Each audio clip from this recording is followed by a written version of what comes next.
ইসরায়েলের সঙ্গে সব ধরনের সম্পর্ক ছিন্ন করতে মুসলিম বিশ্বের নেতাদের প্রতি আহ্বান জানানোর ঘোষণার মধ্য দিয়ে শেষ হয়েছে মার্চ ফর গাজা কর্মসূচি। মঞ্চে ঘোষণাপত্র পাঠ করেন দৈনিক আমার দেশ সম্পাদক মাহমুদুর রহমান। দাবি জানানো হয় ফিলিস্তিনে ইসরায়েলি আগ্রাসন বন্ধের ও স্বাধীন ফিলিস্তিন প্রতিষ্ঠায় আন্তর্জাতিক মহলের কার্যকর উদ্যোগের। ফেরদৌস রহমানের রিপোর্ট। পূর্ব ঘোষণা অনুযায়ী প্যালেস্টাইন সলিডারিটি মুভমেন্টের ডাকে মার্চ ফর গাজা কর্মসূচি শুরুর কথা ছিল বিকেল ৩টায়। তবে সকাল ৮টার পর থেকেই মিছিল নিয়ে রাজধানীর সোহরাওয়ার্দী উদ্যানে আসতে শুরু করে জনতা।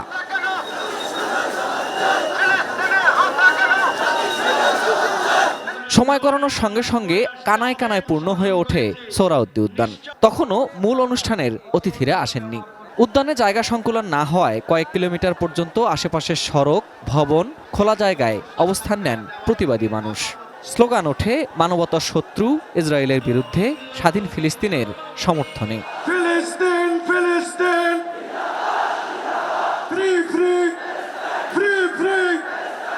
বিকেল ৩টার কিছুক্ষণ আগেই সমাবেশে আসতে থাকেন বিশিষ্টজনেরা, যার মধ্যে ছিলেন বিএনপি, জামাত, এনসিপি সহ বিভিন্ন রাজনৈতিক দলের নেতা, ইসলামিক স্কলার, বুদ্ধিজীবী সহ বিভিন্ন পেশার প্রতিষ্ঠিত ব্যক্তিরা।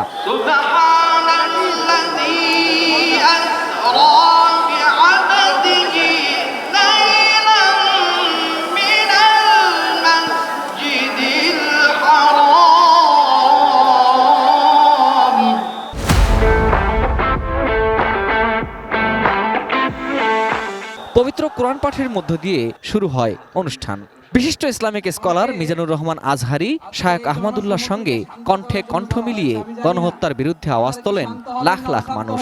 বিশ্ববাসীকে আমরা দেখিয়ে দিতে চাই, গাজার মানুষদের বিরুদ্ধে জুলুম বন্ধের দাবিতে আমরা প্রত্যেকটা বাংলাদেশের মানুষ সংহতি প্রকাশ করছি। আজকের এই মহাসমুদ্র, জনসমুদ্র ফিলিস্তিনের প্রতি, আল আকসার প্রতি বাংলাদেশের জনগণের ভালোবাসার বহিঃপ্রকাশ। পরে মঞ্চে মার্চ ফর গাজার কর্মসূচির ঘোষণাপত্র পাঠ করা হয়। দৈনিক আমার দেশ সম্পাদক মাহমুদুর রহমানের এই ঘোষণাপত্র পাঠের সঙ্গে সংহতি প্রকাশ করেন সবাই।